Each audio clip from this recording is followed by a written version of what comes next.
Hello दोस्तों, स्वागत है आपका अगाथा क्रिस्टी के novel the mysterious affair at Styles में। और आज हम करने जा रहे हैं चैप्टर 8, जिसका टाइटल है फ्रेश सस्पिशंस, यानी नए शक की शुरुआत। और ये चैप्टर शुरू होता है एक ऐसे पल से जब कमरे में मौजूद हर इंसान सन्न रह जाता है। पोयरो सबके सामने एक लिस्ट निकालता है, गवाहों की लिस्ट, नाम और पते के साथ, जो ये साबित करती है कि जिस दिन दुकान से जहर खरीदा गया था, एल्फ्रेड इंगलथॉर्प उस वक्त वहाँ था ही नहीं। इंस्पेक्टर जैप, जो अब तक सबसे ज़्यादा भरोसे में था कि एल्फ्रेड ही कातिल है, दंग रह जाता है। वो कहता है, मिस्टर पॉयरो, आप तो असली माल निकले। अगर आप ना होते तो हम एक बेगुनाह को गिरफ्तार कर बैठते। लेकिन जैप एल्फ्रेड से एक सवाल पूछता है, अगर आप बेगुनाह थे तो इंक्वेस्ट में ये बात पहले क्यों नहीं बताई? एल्फ्रेड जवाब देता है कि एक बदनाम झूठी अफवाह उड़ी थी, जिसका इशारा मिस एवलिन हॉवर्ड की तरफ था, और वो अपनी अभी अभी गुजरी पत्नी के बारे में कोई नया स्कैंडल नहीं चाहता था। ये कहते हुए वो एवलिन हॉवर्ड की तरफ एक तीखी नज़र भी डालता है। इसके बाद जैप कहता है कि वो अब ऊपर जाकर मिसेस इंगलथॉर्प का कमरा देखना चाहता है और नौकरों से भी बात करना चाहता है। जैसे ही सब लोग कमरे से बाहर निकलते हैं, पॉयरो हेस्टिंग्स को चुपके से एक तरफ खींचता है और कान में कहता है, जल्दी जाओ, दूसरी विंग में जाकर उस हरे कपड़े वाले दरवाजे के ठीक इस तरफ खड़े हो जाओ, और जब तक मैं ना आऊँ वहाँ से हिलना मत। इतना कहकर वो तेजी से वापस जाकर जासूसों के पास चला जाता है। हेस्टिंग्स हुक्म मानकर वहाँ जाकर खड़ा हो जाता है, पर सोचता रहता है, आखिर इस खास जगह क्यों? इस गलियारे में क्या होने वाला है? क्या उसे किसी पर नज़र रखनी है? किसी के आने जाने का हिसाब रखना है? पर मिनट बीतते जाते हैं, कोई नहीं आता, कुछ नहीं होता है। करीब 20 मिनट बाद पॉयरो लौटता है और वो कुछ खींचा हुआ मायूस सा दिखता है। हेस्टिंग्स से पूछता है, तुम हिले तो नहीं? हेस्टिंग्स कहता है, नहीं। पॉयरो का मुंह उतर जाता है, जैसे उसे किसी बात की उम्मीद थी, पर वो पूरी नहीं हुई। वो अपनी ही किसी गलती पर झुंझलाता है और कहता है कि वो आमतौर पर इतना अनाड़ी नहीं होता। फिर पॉयरो असली वजह बताता है। उसे अभी अभी एक ऐसी बात पता चली है जो बहुत पहले पता चलनी चाहिए थी। पता चलता है कि डॉक्टर बॉर्स्टेन, जो जहर और केमिस्ट्री का जानकार है, मंगलवार की रात, यानी कत्ल से ठीक पहले वाली रात, स्टाइल्स हाउस आया था। पॉयरो इसे बहुत गंभीरता से लेता है। ये बात मामूली नहीं, बल्कि सबसे ज़्यादा अहम बात है। उसे अफसोस होता है कि ये तथ्य उस तक पहले क्यों नहीं पहुंचा। अब पॉयरो का ध्यान एक और अजीब चीज़ की तरफ जाता है, कॉफ़ी के कपों का हिसाब। घर में कितने कप थे, किस किस ने कॉफ़ी पी, और एक अतिरिक्त कॉफ़ी कप का कोई हिसाब क्यों नहीं मिल रहा?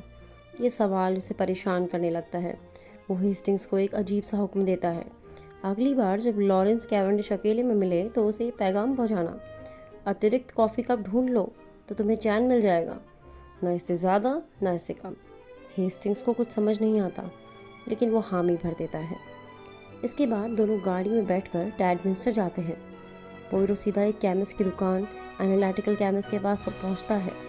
अंदर जाकर कुछ मिनटों में वापस आता है।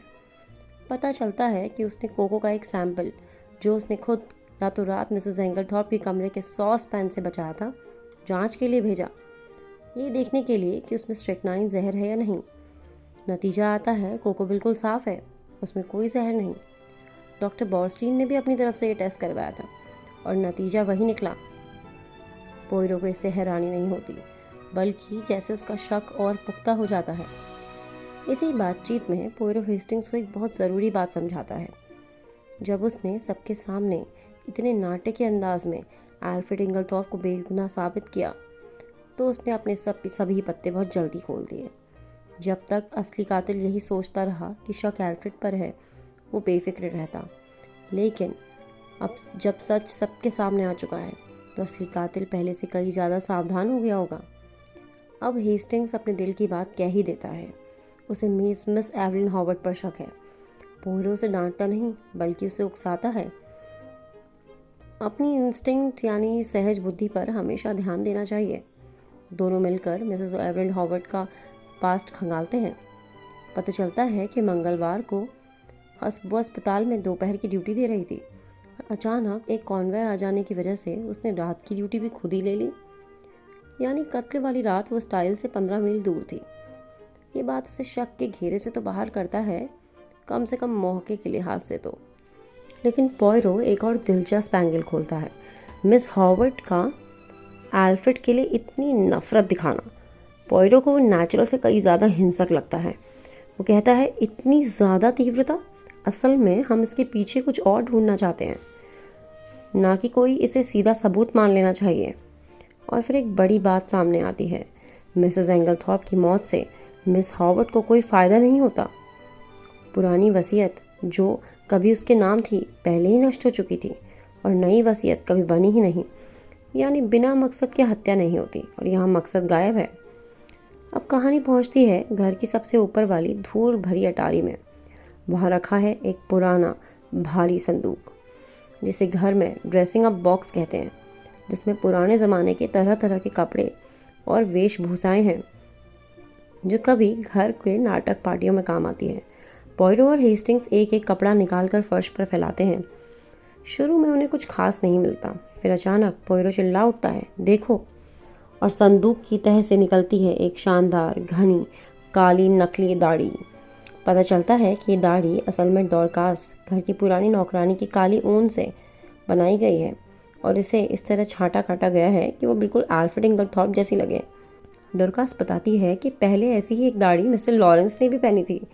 वो एक पार्टी में प्रिंस ऑफ पर्शिया बनकर आए थे, और मिस सिंथिया ने उस रात एक हरे रंग का गाउन पहना था। पॉयरो का माथा ठनकता है। किसने बड़ी होशियारी से इस नकली दाढ़ी को ठीक उसी जगह छुपाया जहाँ उसका होना किसी को अजीब ना लगे, पुराने कॉस्ट्यूम्स के ढेर में, जहाँ पहले से ही ऐसी चीज़ें रखी रहती हैं। अब कहानी का सबसे तीखा मोड़ आता है। पॉयरो सीधा मिस हॉवर्ड के पास जाता है। वो उसे उसकी ही पुरानी कही बात याद दिलाता है। पहले दिन उसने कहा था, अगर उसके किसी अपने ने हत्या का जुर्म किया हो तो वो बिना सबूत के भी सिर्फ अपनी सहज बुद्धि यानी इंस्टिंक्ट से उस असली कातिल को पहचान लेगी। पॉयरो पूछता है, क्या सच में तुम्हारी इंस्टिंक्ट्स एल्फ्रेड इंगलथॉर्प के खिलाफ है? क्या तुम खुद को ज़बरदस्ती यकीन दिला रही हो क्योंकि तुम्हारी असली इंस्टिंक्ट्स किसी और के नाम की तरफ इशारा कर रही है, जिसे तुम कहना ही नहीं चाहती? मिस हॉवर्ड बुरी तरह घबरा जाती है। वो हाथ उठाकर लगभग चीखते हुए कहती है, नहीं, ये मत कहो, ये सच नहीं हो सकता। ये तो बहुत डरावना ख्याल है, और ना जाने मेरे दिमाग में कहाँ से आया। पॉयरो शांति से पूछता है, मैं सही हूँ ना? और मिस हॉवर्ड टूटे हुए स्वर में मानती है, हाँ, तुम जादूगर हो जिसने अंदाज़ा लगा लिया है, पर ये इतना नामुमकिन है, इतना भयानक है कि ये सच हो ही नहीं सकता। पॉयरो उससे ज़बरदस्ती वो नाम नहीं पूछता, बस इतना कहता है, उसे इतना जान लेना काफ़ी है कि वो सही रास्ते पर है। मिस हॉवर्ड अपने भीतर के तूफान को दबाकर दोबारा गुरूर से सिर उठाकर कहती है, इंसाफ, जो भी कीमत मांगे वो देने को तैयार है। इस पूरे वाक़े के बाद पॉयरो हमेशा की तरह अपनी असली थ्योरी हेस्टिंग्स से छुपा लेता है।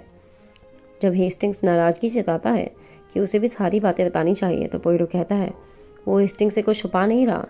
जो तथ्य उसे पता है वही तथ्य हेस्टिंग्स को भी पता है, बस अपने अपने नतीजे निकालने खुद बाकी हैं। पर असली वजह कुछ और लगती है। पॉयरो को एक ऐसे शख्स की ज़रूरत है जो उसके साथ जुड़ा हुआ ना दिखे, ताकि किसी को शक ना हो।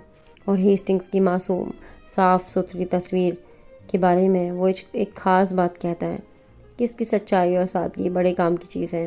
हेस्टिंग्स को ये बात न पूरी तरह तारीफ़ लगती है और ना ही पूरी पसंद आती है।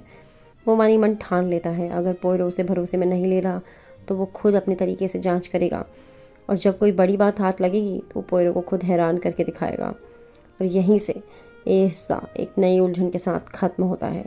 मिस हॉवर्ड किसका नाम लेते लेते रुक गई, पॉयरो किसकी तरफ इशारा कर रहा है, और हेस्टिंग्स की अपनी जांच उसे कहाँ लेकर जाएगी, ये जानने के लिए बने रहिए। अगले एपिसोड में मिलते हैं, तब तक के लिए कीप रीडिंग, कीप इन्वेस्टिगेटिंग।